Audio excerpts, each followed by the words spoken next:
Şöyle bir ağzını aç.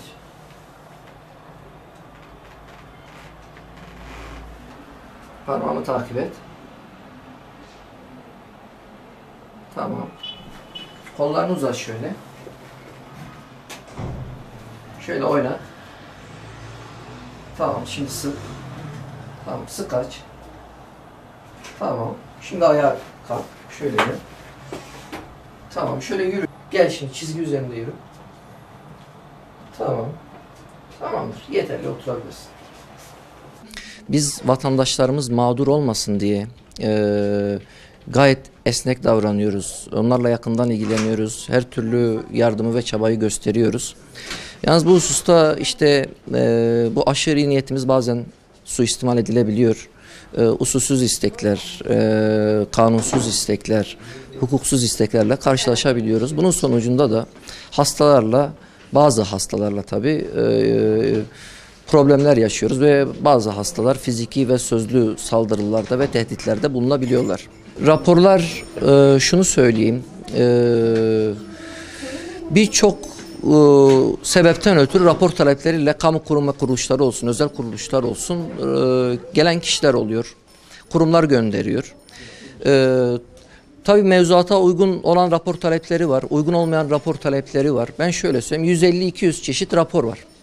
Ama bir kısmı bizi ilgilendiriyor, bir kısmı sağlık kurulu raporlarını devlet hastaneleri ilgilendiriyor, uzman hekimleri ilgilendiriyor. Ama herkes direkt ilk olarak gerek mevzuatı bilmediklerinden ötürü çalışan bazı personeller ya da vatandaşlar direkt olarak aile hekimlerinden alabileceklerini düşünüyorlar. Bize işe giriş rapor talepleriyle gelenleri biz güzel bir şekilde izah ediyoruz iş yeri hekiminin vermesi gerektiğini. Bizim vermemiz yasak. Sağlıkta şiddet olayı için biz gerek dernek olarak gerek federasyon olarak ve sağlık çalışanları olarak özellikle son yıllarda üstüne basa basa sağlıkta şiddet yasasının çıkması gerektiğini, sağlıkta şiddet uygulayan kişilerin SGK'dan yararlanmamaları gerektiğini belli bir süre veyahut uzun süre yararlanmamaları gerektiğini ve ayrıca hemen gözaltına alınıp tutuklanmaları gerektiğini, ancak bu şekilde ciddi caydırıcı yasalarla sağlıkta şiddetin son bulacağını belirtiyoruz. Sağlıkta şiddet yasasının çıkması için uğraşıyoruz. En son birkaç yerde bu sağlıkta şiddet olayını yaşamıştık ve en sonunda Siirt'te oldu bu olay. Bir şahıs avukat kızı için rapor talebiyle meslektaşımıza başvuruda bulundu. Meslektaşımız aynı zamanda derneğimizin üyesi. Kendisi bana bilgi danışmak için beni çağırdı. Mevzuatı sordu. Ben de kendisine ilgili mevzuatı açıkladım.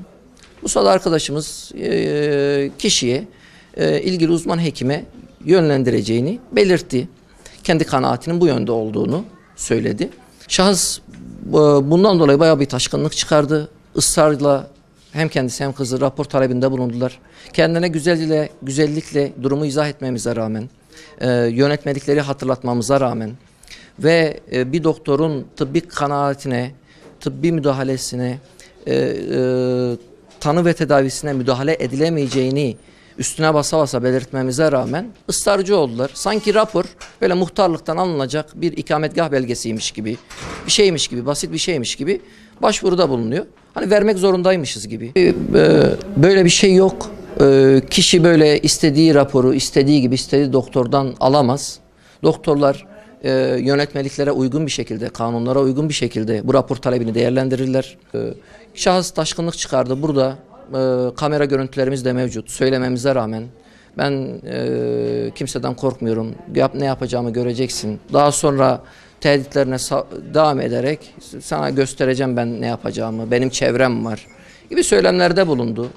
En ufak bir kötü söz ve müdahalem olmamıştır. Kendisi tehditleri, fiziki müdahalesi, çünkü elimi tuttu, sıkıca kavradı. Bu hareketleri doğrultusunda kendisi ayrıldı. Daha sonra gitti. Bir saat sonra geri döndü. Bir saat sonra elimde bir kağıtla geldi. İşte ben bu raporu aldım başka yerden. İşte ben böyle bir adamım, güçlü bir adamım. Bu raporu aldıysam işte herkes veriyorsa siz de vereceksiniz. Vermek zorundasınız. Yoksa sizde sorun var. Özellikle oku dedim, ne yazıyor raporda. Okudu bana. Avukatlık mesleğini tatbik etmeye yeterlidir diye bir beyan yoktur raporda. Yani geçersiz bir rapor alıyor, geçersiz bir raporu baroya götürüyor. Bu rapor sonra Barolar Birliği'ne gönderiliyor. Oradan Adalet Bakanlığı ile iletiliyor. Ama herhalde bazı personellerin, memurların ihmalinden olsa gerek, gerekli inceleme tabi olmadığı için kabul ediliyor. Halbuki gerekli inceleme yapılırsa birçok sağlık raporunun kabul edilmeyeceği, ihmali olan memurlara soruşturma açılacağı aşikardır. Şahıs raporu gösterdi odada. Daha sonra orada tehditlerine devam etti. Hemşireyi odadan çıkarmaya çalıştı. Hemşire çıkmadı. İşte ben savcı dinlemem, savcıdan korkmuyorum. Ben sana göstereceğim. Ben kendisine çünkü iyi dedim, bu tehditlerinizi ben beyaz kod verdim. Savcı bey anlatırsınız. Kendisi ben savcıdan korksam zaten bunları demezdim dedim. İyi dedim öyleyse. Siz de tamam dedim. Ben savcı beye ileteceğim zaten. Biz beyaz kodu verdik. Kendisi tehditlerine devam etti. Biz ilk gelişinde zaten beyaz kod vermiştim. Sağ olsun polis arkadaşlar hemen olay yerine geldi. O sırada kendisi ayrılmıştı. Beyaz kod verilince bir sağlık çalışanına bir şiddeti Sağlık Bakanlığı asla kabul etmiyor. Direkt Sağlık Bakanlığı müdahil oluyor. Sağlık Bakanlığı kendi avukatını olaya müdahil ediyor. Tüm olayla yakından kamu davası açılıyor. Uzlaşma talebi olmaksızın. Aile Hekimleri Dernekleri Federasyonu, Siirt Aile Hekimleri Derneği olarak da bu olayın takipçisi olacağız. Bunun sonucunda ilgili kişinin en ağır cezaya çarptırılması için elimizden gelen her şeyi yapacağız. Hiç kimse burada yasalardan ve hukuktan daha üstün değildir. Kimse bir görev başındaki devlet memurunu muz cumhuriyetiymiş gibi burası gelip görev başında tehdit edemez, fiziki saldırıda bulunamaz, hakaret edemez.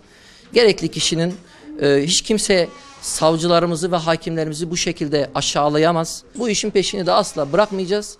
Ben Doktor Özgür Aydın olarak son yıllarda özellikle sağlıkta şiddet için mücadele ediyorum. Aile Hekimleri Dernekleri Federasyonu olarak da bunun için de mücadele ediyoruz. Son sözümüz, bu işin peşini asla bırakmayacağız.